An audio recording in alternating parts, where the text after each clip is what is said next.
En endurance comme en vitesse, les pilotes assurent le spectacle en piste et sont les stars dans le cœur des spectateurs. Mais sans une équipe soudée derrière eux, la victoire est inenvisageable. Nous sommes donc allés à la rencontre de ceux qui prennent soin de la R1 du GMT 94.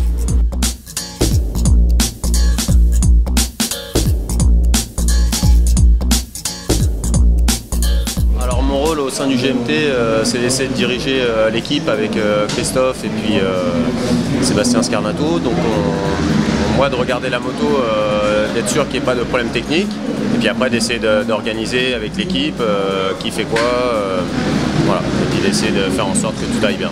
Donc forcément on a beaucoup de responsabilités, donc un peu de stress, parce qu'on essaie de faire en sorte que tout soit ok. Donc il y a beaucoup d'éléments qui rentrent en ligne de compte. Donc il y a 3 pilotes, donc faut faire la moyenne des 3 et puis surtout être à l'écoute des pilotes et de la moto tout le temps vigilant. Mon rôle, c'est pendant la course, je m'occupe de tout ce qui est pneumatique, et ensuite pendant les ravitaillements, je fais le changement de la roue arrière avec le béquillage. Concrètement, s'occuper des pneumatiques, ça veut dire quoi? Avoir tout ce qu'il faut prêt au moment où le pilote en a besoin. Donc il faut que les pneus soient en chauffe, qu'ils soient chauds, avec la bonne pression. On a des stickers pour la course, donc il faut que le sticker soit mis. Et quand le pilote y rentre, il n'a pas à se poser la question de savoir est-ce que le pneu il est froid, est-ce que c'est la bonne référence. C'est nous qui devons nous occuper pour que ça soit là au moment où il rentre. La première des choses, c'est qu'on vérifie toujours ce que le manufacturier va nous monter, parce qu'il peut y avoir une erreur, que ce soit chez eux ou chez nous. Ensuite, on vérifie l'essence de roulement, le serrage de l'obus, l'équilibrage, on dégraisse les disques. Donc on s'arrange pour que la roue soit la plus parfaite possible. Je m'appelle Sébastien, ça fait 20 ans que je suis dans le team. En course, je suis au ravitaillement sur la roue avant. Donc mon rôle, c'est de mettre la béquille, enlever la roue avant, la remettre, débéquiller, contrôler la garde d'embrayage et 2-3 niveaux d'huile, 2-3 trucs, quoi.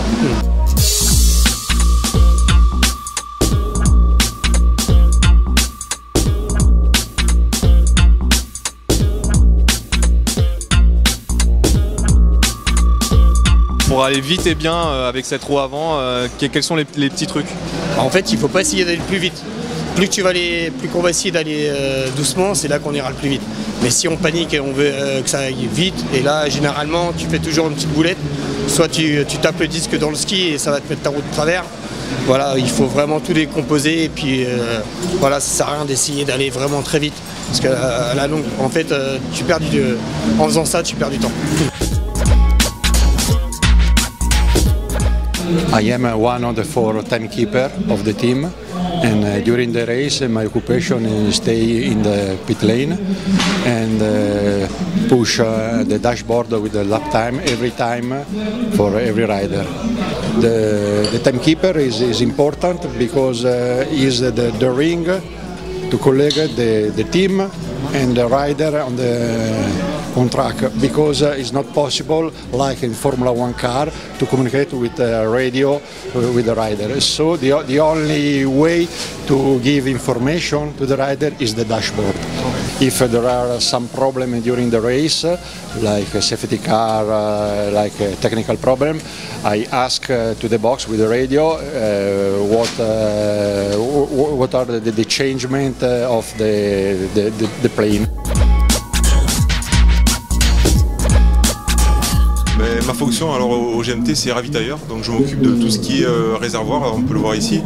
Je tare tous les réservoirs au litrage nécessaire pour la course, et je choisis donc le réservoir avec Christophe qui va partir lors de la course, celui qui contient le plus sans dépasser bien sûr les 24 litres autorisés.